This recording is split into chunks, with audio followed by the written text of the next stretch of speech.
Este es el programa de la Procuración Penitenciaria de la Nación. Voces en Libertad. Voces en Libertad. Interpelamos el sistema de encierro. Procuración Penitenciaria de la Nación. Procuración Penitenciaria de la Nación.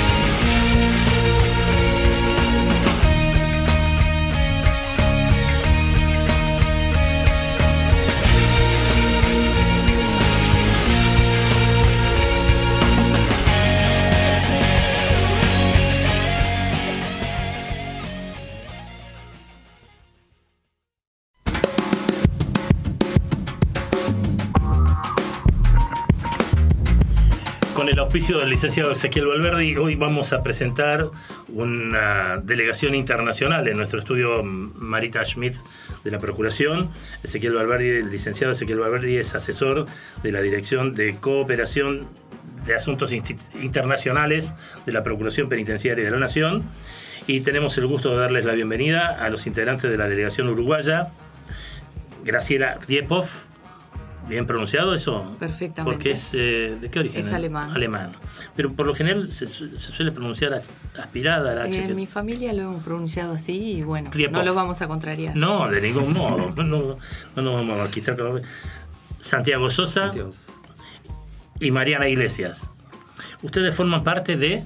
La oficina del comisionado parlamentario penitenciario del Uruguay.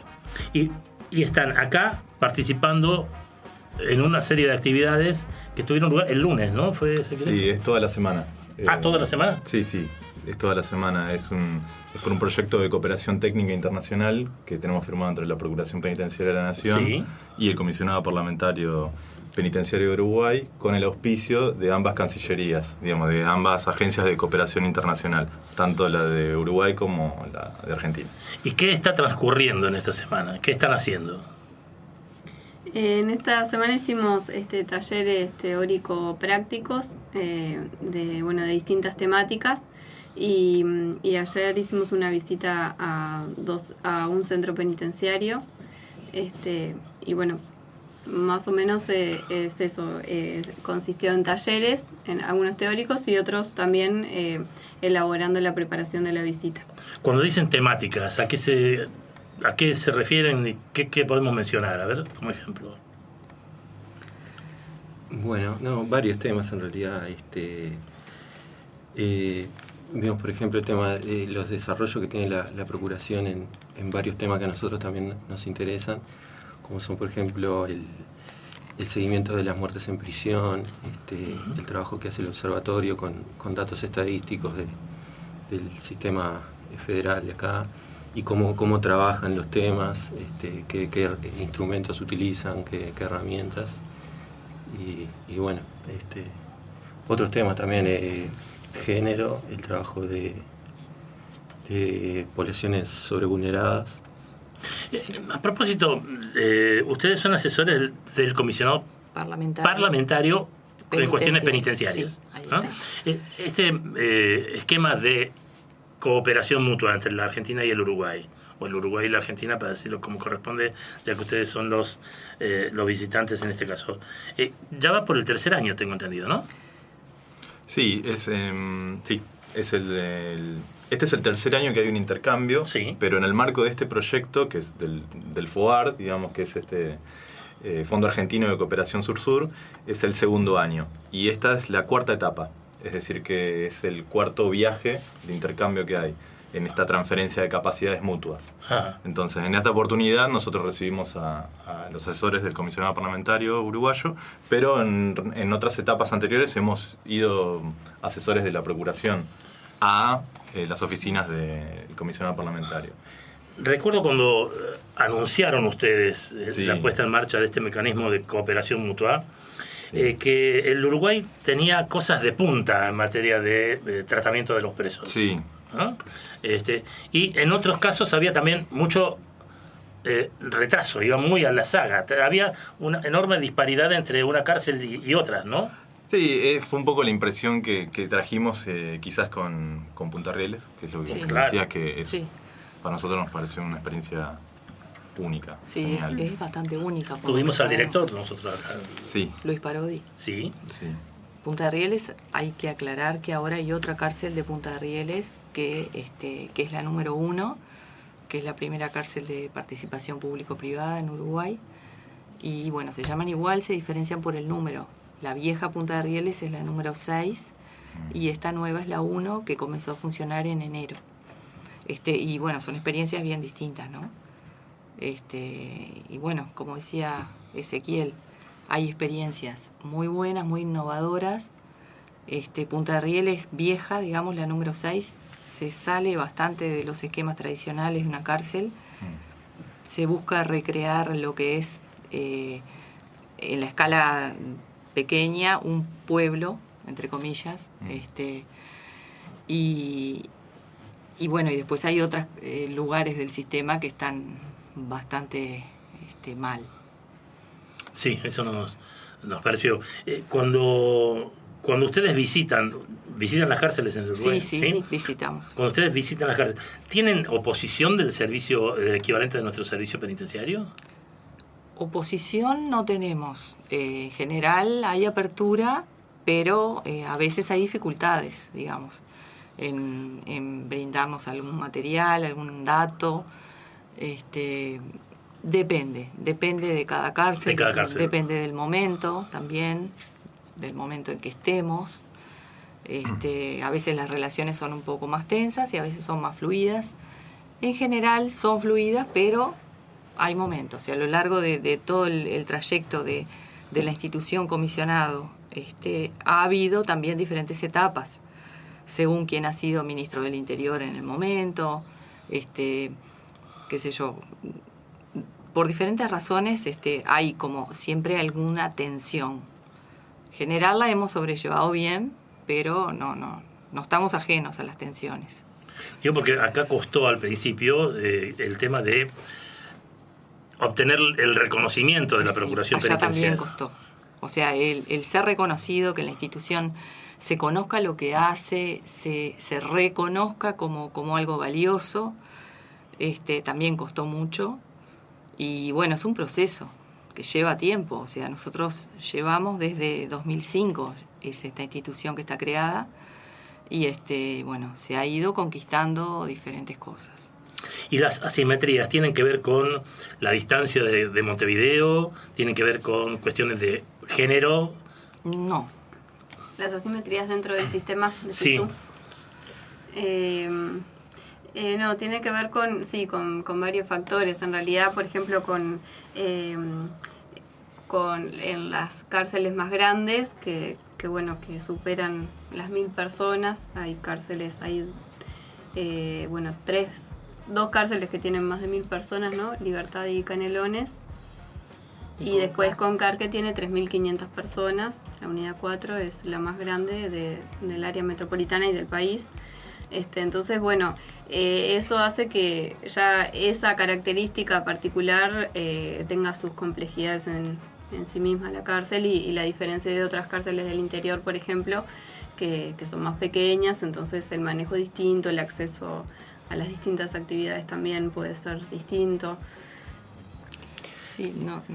No, que otro factor para entender las asimetrías es ver que en realidad la unificación del sistema ocurrió hace relativamente pocos años. El INR, que es el Instituto Nacional de Rehabilitación, se creó en el 2010, 2011, y comenzó ese proceso de unificar las cárceles en un mismo sistema, y es un proceso que terminó en el 2015 recién. Entonces cada cárcel tiene también una historia propia desde la construcción hasta cómo se maneja, que también explica un poco las diferencias. Sí, yo creo que hay que desmitificar un poco eso de que cárcel chica no tiene problemas. O sea, cárcel con pocos presos igual tiene problemas de otro tipo. Entonces, bueno, los problemas como que obedecen a diferentes razones, eso de que a veces se nos dificulte saber alguna cosa o ingresar a algún lugar. No necesariamente la dificultad está en la cárcel grande. ¿Y tienen el mismo fenómeno de superpoblación que se experimenta en Argentina? Sí. Bueno, ahora en realidad lo que pasó bien recientemente es la construcción de una nueva cárcel público-privada que tiene 1960 plazas nuevas en el sistema, y eso va a significar, cuando se termine de poblar, un respiro, ¿no?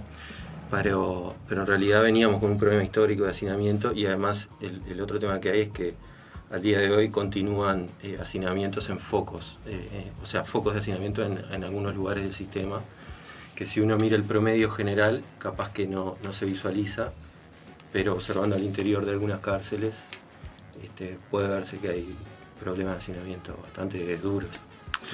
Déjenme, por favor, un minutito nada más, para que nosotros tenemos casi 300 radios que difunden el programa en distintos horarios y en distintos lugares de la Argentina, y cada una de ellas tiene que sobrevivir con información comercial. Así que déjenme hacer un brevísimo corte, por favor, y ya seguimos con nuestros hermanos uruguayos y con el asesor de la Dirección de Asuntos Internacionales, siempre me sale institucionales por Ravena, lo tengo a Ravena más cerca, internacionales de nuestra Procuración Penitenciaria de la Nación.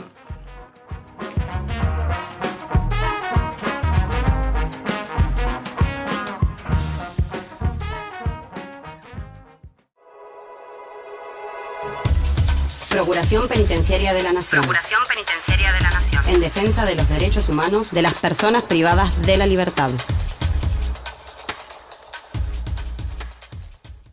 Libertad de voces. Voces en libertad.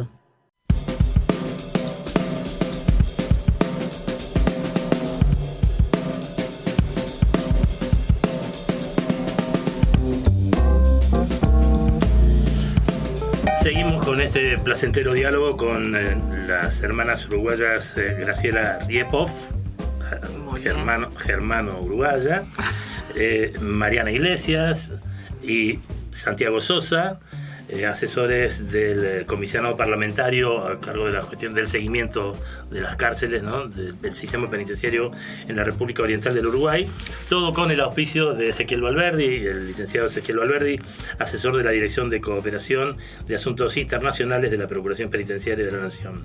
Quería preguntarles acerca de coincidencias y metodologías. ¿Ustedes están manejando también el tema de las reglas Mandela, las normas Mandela en el Uruguay? Sí. Es radio, si hacen así con la cabeza, sí. Vamos a tener muchos oyentes. No, es para no copar. No. Sí, sin duda que sí. Incluso hemos hecho promoción de las reglas Mandela a través de algunos encuentros en el cual se ha invitado a diferentes actores del sistema. Esos encuentros hemos hecho 7 ya. Se llaman Encuentros de Innovación Penitenciaria, y en más de uno de ellos el tema ha sido reglas Mandela. Y es la base también para la función de promoción de derechos humanos, o sea, además de monitoreo, intentar mediante todos los medios posibles, bueno, eso, una promoción de derechos humanos a partir de esa normativa. Sí, que está dentro de la ley de creación de nuestra institución. Está no solo el monitoreo, sino también la promoción de los derechos humanos. Entonces, bueno, es uno de los cometidos de la oficina. ¿Cuáles son los derechos humanos más vulnerados con la población carcelaria uruguaya? Bueno, varios. Te delegan la voz. Varios. Uno de los más importantes es el derecho al acceso a la salud, el derecho, en fin, varios, porque todo lo que se relaciona, por ejemplo, con la sobrepoblación y el hacinamiento, ahí vulnera una serie de derechos. Claro, sí, las condiciones del hábitat, claro. Sí. Claro, todo lo que es... ¿Y el acceso a la educación? También. El acceso a la educación y el trabajo también, encontramos que hay más gente que quisiera participar en actividades de trabajo y educativas que los cupos que el sistema ofrece. Pero claro, no, también derechos básicos como estar al aire libre, quiero decir patio, por lo menos unas horas mínimas al día, en algunos lugares también es vulnerado. Yo no sé si Parodi tiene una particular debilidad por su hijo, que es la cárcel de Punta Rieles, pero él nos hablaba maravilla de su cárcel, nos hablaba de cosas que medio horribles que pasan en otras, ¿no? Con una muy gran distancia entre una situación y otra. ¿Ustedes corroboran eso? Para decir, ¿hay esa diferencia? Sí, eso es así. Como decíamos, en los lugares donde hay más hacinamiento, la persona puede llegar a estar 3 meses sin salir al patio, o hemos corroborado cosas así en relevamientos de los módulos más cerrados. Y bueno, y eso, la convivencia y la permanencia de 7, 8 personas, 9 en celdas de 3 personas.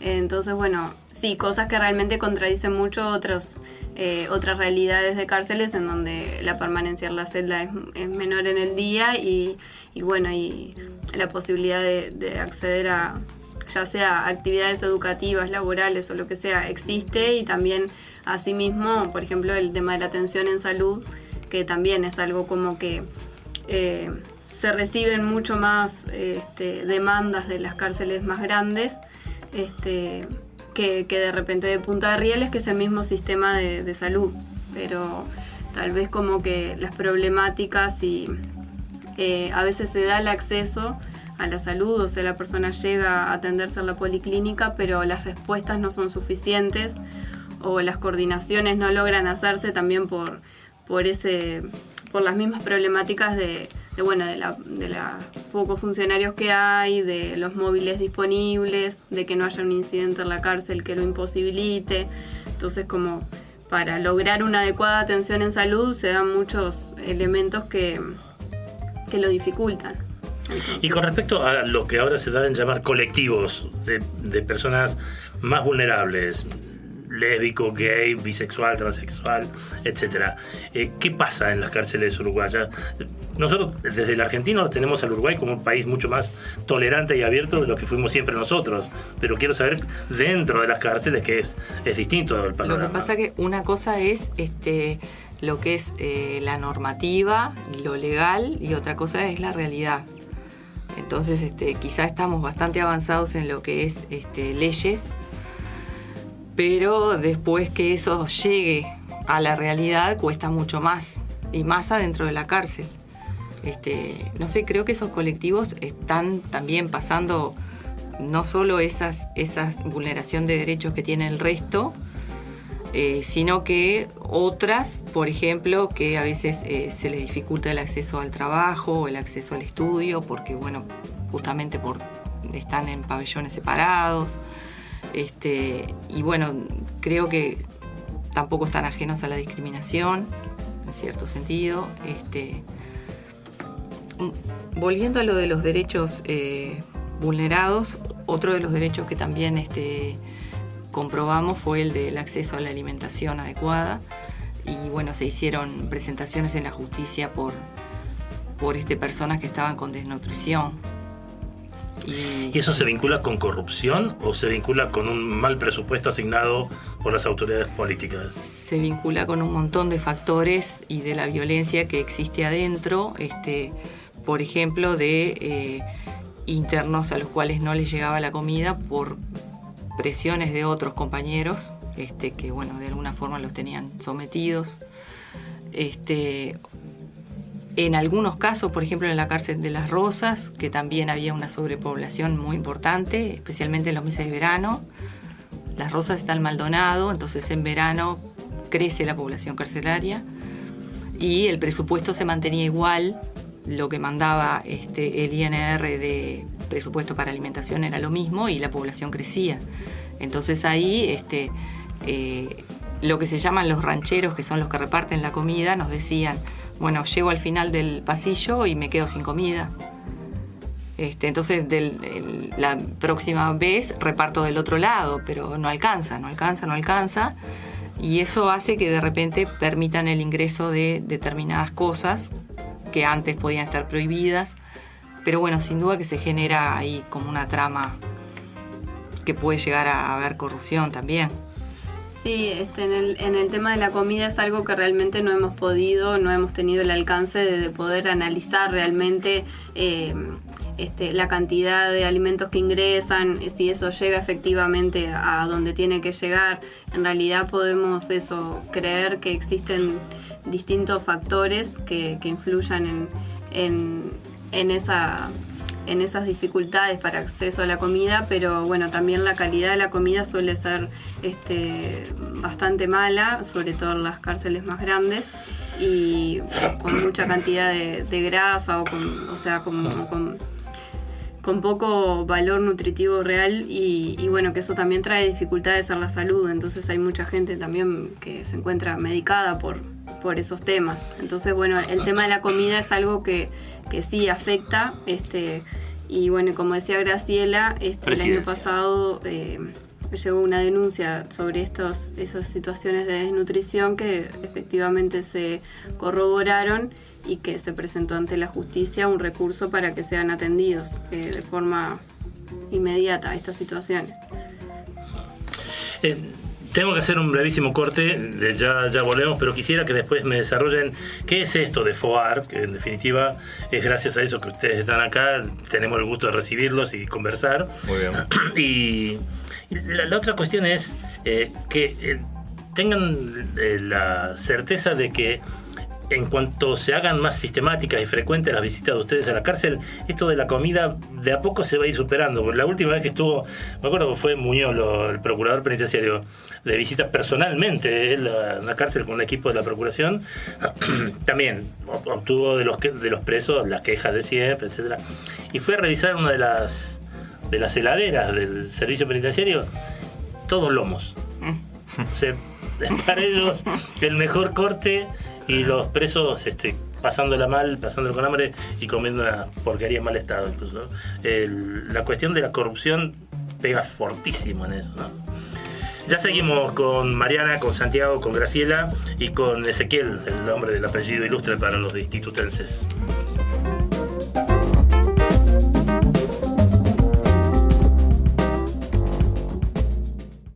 Libertad de voces.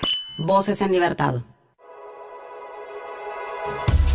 Procuración Penitenciaria de la Nación. Procuración Penitenciaria de la Nación. En defensa de los derechos humanos de las personas privadas de la libertad.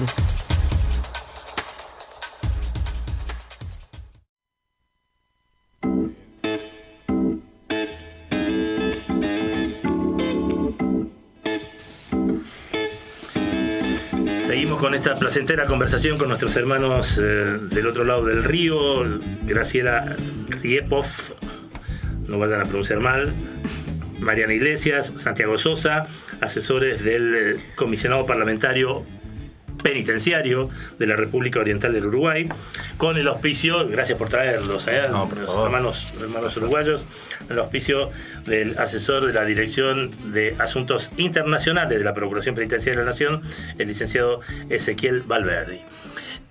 Ante todo, el tema de FOAR, ¿qué es FOAR? Sí. El FOAR es una sigla de Fondo Argentino de Cooperación Sur-Sur y Triangular, y es una herramienta del Ministerio de Relaciones Exteriores de la Argentina que busca financiar proyectos de cooperación técnica internacional para estrechar, en este caso, nosotros con Uruguay, lazos y específicamente cooperación técnica en materia de fortalecimiento de mecanismos de protección de derechos humanos. Es auspiciado por las dos agencias de cooperación internacional de ambos estados y, bueno, financia este tipo de proyectos, seminarios internacionales y algún otro, ahora no me acuerdo. Está bien. Pero puntualmente que es el nuestro, son estos proyectos de cooperación técnica. ¿Y este seminario del que están participando ustedes ahora, en qué está apuntado? ¿Dónde, qué cronograma tiene? ¿Qué programa tiene? ¿Qué temática tiene? En realidad son varias las temáticas, porque no es una sola etapa, son varias, son 6. Entonces, en cada una de las etapas se desarrollan temas distintos, donde nosotros, la Procuración y Argentina como Estado, tomamos, en el buen sentido de la palabra, la experiencia del Comisionado Parlamentario Penitenciario de Uruguay. Tomamos elementos técnicos que pueden servirnos para adaptarlos a nuestra realidad y viceversa. Es la transferencia de capacidades nuestras hacia ellos. Entonces, de esta relación bilateral surgen varias temáticas que nos hemos puesto de acuerdo al principio del proyecto y que son las que vamos desarrollando en cada una de las etapas, tanto en Argentina como en Uruguay. Entonces, por ejemplo, un tema, para dar un ejemplo, temas de género y diversidad sexual que estamos tratando en esta etapa. En la futura etapa, en donde los expertos argentinos van a trasladarse a Uruguay, se va a desarrollar la misma temática de género y diversidad sexual, pero en la realidad del Estado uruguayo. Entonces, de esas dos experiencias, al final del proyecto vamos a hacer una publicación donde se va a quedar plasmada cuáles fueron las capacidades técnicas que tanto adoptamos nosotros como Procuración Argentina, como han adoptado en el Comisionado Parlamentario del Uruguay. A propósito de género, yo quería preguntarle a Mariana y a Graciela, perdóname Santiago, pero como tiene que ver con el género, después en todo caso hablamos nosotros de esta corriente que es transversal a todos los partidos políticos y esta irrupción fortísima de la mujer en escena política y con reivindicaciones de género que acá en la Argentina se está dando de una manera que te asombra todos los días. La cuestión es específicamente con la gente que está privada de su libertad por orden judicial en el Uruguay. ¿Pega esto también? ¿Se reproduce esto también en el Uruguay? Porque acá las demandas, las exigencias, las conquistas posteriores son acumulativas geométricamente por parte de las mujeres, mucho más que en las cárceles de varones. Y tiene que ver con el fenómeno externo de las cárceles, ¿no? Con lo que pasa con la mujer en la calle. Claro. ¿Pasa eso también en el Uruguay? ¿Lo viven ustedes también así? Sí. Yo creo que, las desigualdades de género, permean todo, lo de afuera, adentro, y sin duda que allá también se nota en muchas cosas. Se nota, por ejemplo, en desigualdades en los puestos de trabajo, en el tipo de los trabajos. Se nota en la visión de la institución penitenciaria, que sin duda es muy machista. Ha sido tradicionalmente machista y lo sigue siendo, a pesar de que se están incorporando algunas cosas, departamentos de género, ya sea en el Ministerio del Interior como en el propio Instituto Nacional de Rehabilitación, que buscan darle una mirada y transversalizar. Pero falta un montón. Como falta afuera también. Son procesos largos. Y el tema de la aplicación de la ley a las mujeres con chicos, por ejemplo. Se está discutiendo lo que acá empiezan a discutir ahora fuerte, que es la prisión domiciliaria con tobillera, con pulsera, algo por el estilo, para que los chicos se críen y se eduquen en un domicilio y no en la cárcel. Creo que no es algo que se esté discutiendo. Nosotros sí, como comisionado, lo hemos planteado como una alternativa y como algo que creemos que sería una buena práctica para esas situaciones. En Uruguay existe una cárcel que es específicamente para madres con hijos, pero después en el interior del país se da que en algunos pabellones de mujeres sí permiten que la mujer esté con su niño, pero no están en la mayoría de los casos las condiciones dadas como para eso. No está pensado para eso, entonces se acomodan las cosas para que eso esté bien, o no se acomodan y hay dificultades para la convivencia de las mujeres con los hijos en la cárcel. Entonces sí es una práctica que promovemos que se realice, pero... La prisión domiciliaria. Sí, la prisión domiciliaria. Porque acá eso del chico con la madre se pensó como un gran avance en su momento. Bárbaro, no se separan. Claro. Pero crece preso el chico ese, con todo lo que significa eso en las cárceles, al menos en la cárcel argentina. Entonces, ahí viene un subsecuente problema que no se había percibido así al principio. Sí, aparte, es eso, no sería como la alternativa ideal para esa situación. También para la situación de las mujeres embarazadas, la reglamentación de allá, la ley, permite que la mujer tenga prisión domiciliaria los últimos 3 meses del embarazo, lo cual no se da en todas las situaciones. Y realmente no están como las condiciones dadas para que la mujer viva su embarazo muchas veces en la cárcel, así. O bueno, no es lo ideal para en los últimos meses. Entonces también si aplicáramos la ley existente, ayudaría que por lo menos a que esas situaciones ya estén así, pero ni hablar que la convivencia fuera de la cárcel para la mujer con su hijo sería mejor. Está planteada la cuestión, por ejemplo, Santiago, esta cuestión de los tratamientos ginecológicos, la atención obstétrica de las mujeres en la cárcel y todo. ¿Está planteado también como una demanda o todavía no pareció? Bueno, en realidad no sé, eso capaz que lo conocen mejor las compañeras que han trabajado específicamente. No, pero después te van a reprochar, sí. No. Contestar algo, si no después en el avión, ¿sabes qué? Te van... Sí, está planteado, sí.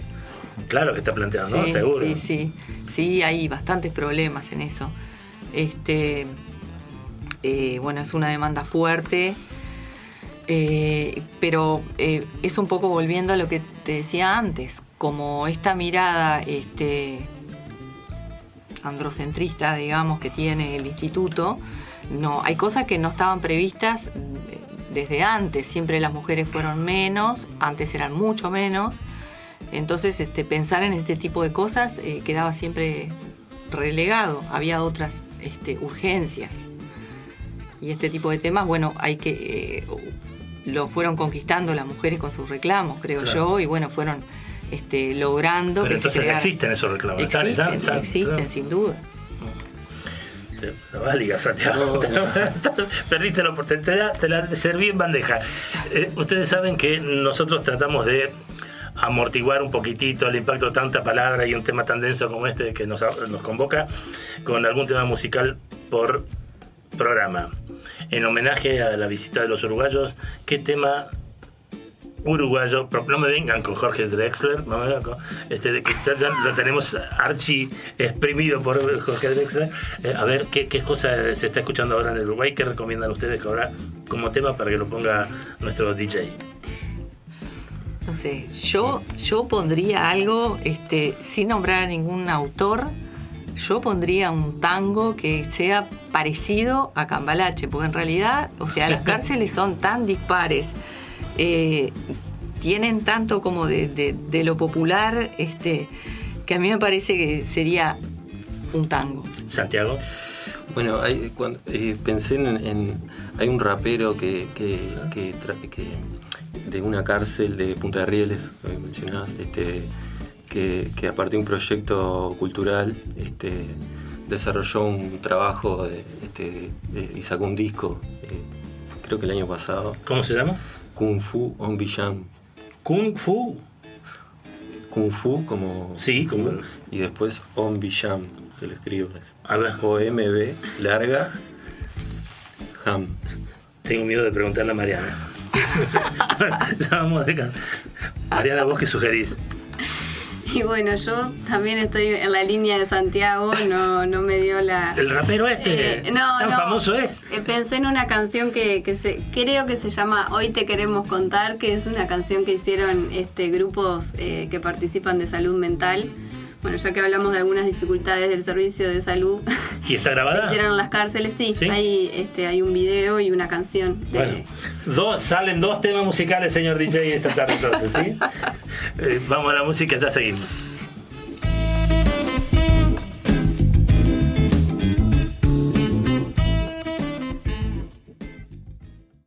En tu radio suena Voces en Libertad. Voces en Libertad. Seguinos en www.ppn.gov.ar y en Twitter en @ppnarg.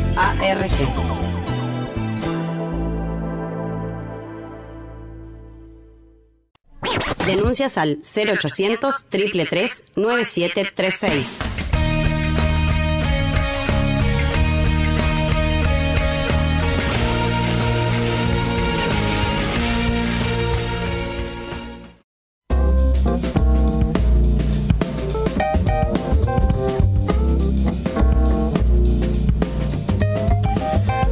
último bloque con Graciela Riepov, Santiago Sosa, Mariana Iglesias, los asesores del Comisionado Parlamentario Penitenciario de la República Oriental del Uruguay, que están con nosotros, están en la Argentina para participar de este seminario de FOAR, del que nos hablaba Ezequiel Valverdi, el asesor de la Dirección de Asuntos Internacionales, Cooperación, ¿no? Cooperación y Asuntos Internacionales.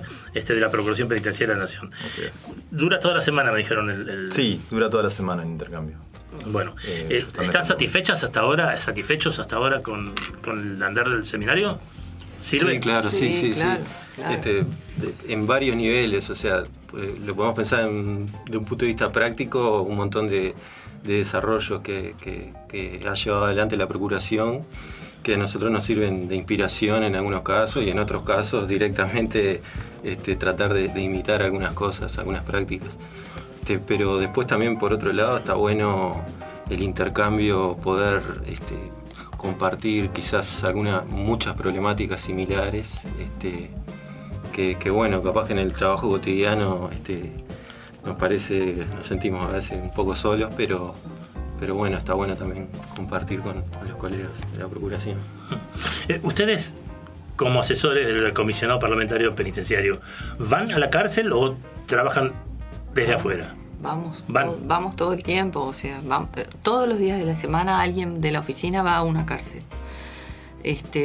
O sea, tenemos alrededor de 700 visitas al año. ¡Apa! Y bueno, eso es en realidad de lo que nos nutrimos, ¿no? O sea, sin la visita es como imposible trabajar desde algo teórico, ¿no? O sea, la realidad, además que es tan cambiante, siempre yo pienso que bueno, que en realidad, por más que pensamos que vemos mucho, que conocemos mucho, que hace mucho que vas a un lugar, siempre tengo la sensación que es la punta de un iceberg y que en realidad hay un montón de cosas que se nos van pasando por el costado. Primero porque la realidad es muy rica, a pesar de que es muy dura, es muy rica, y además porque es muy cambiante. Permanentemente, por ejemplo, el propio sistema penitenciario va mutando, se va adaptando. Si nosotros logramos que una práctica se modifique, seguramente surja otra alternativa, que bueno, entonces eso implica que hay que nuevamente pensar otra estrategia para combatir eso.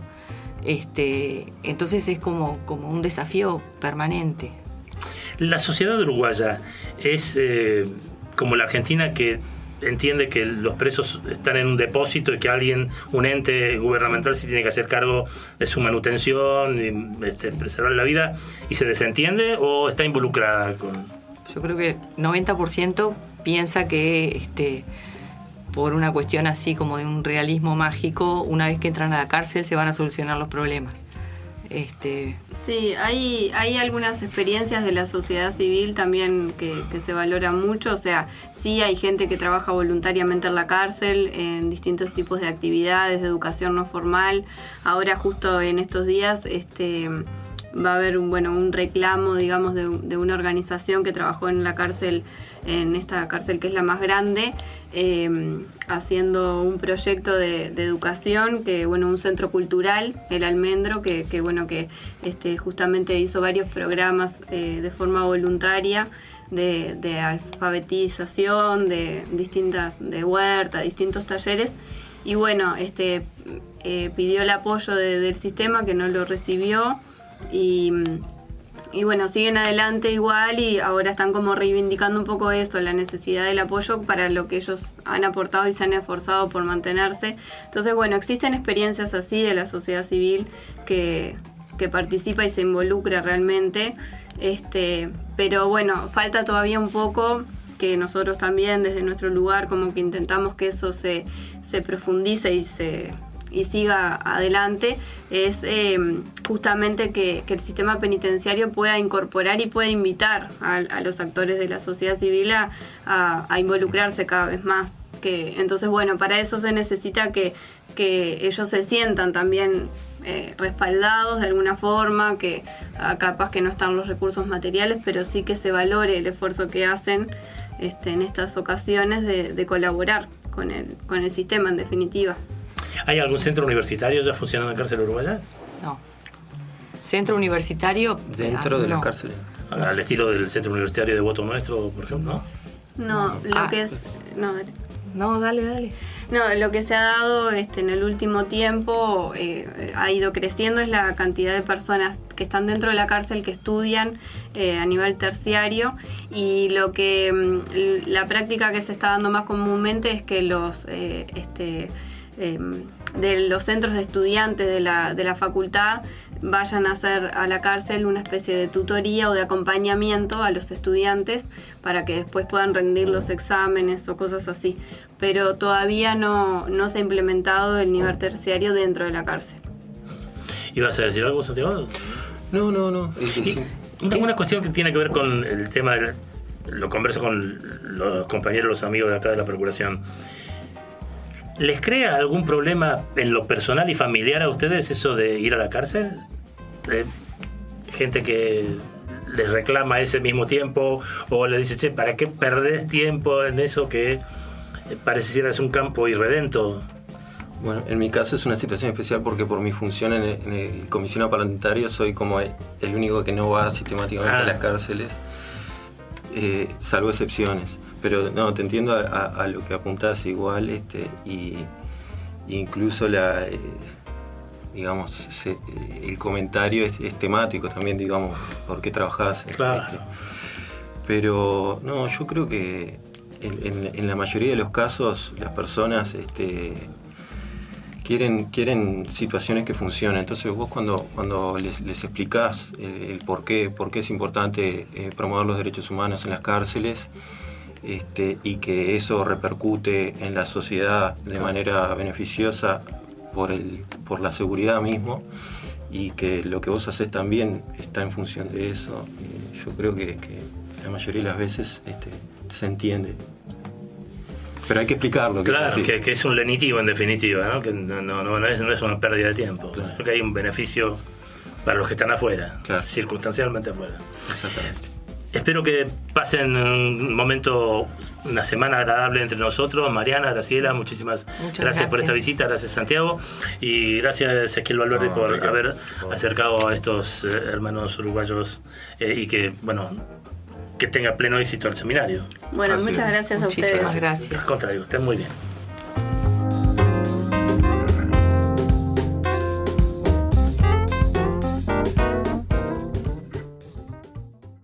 Esto fue Voces en Libertad. Voces en Libertad. Un espacio para escuchar y conocer desde otro ángulo el sistema.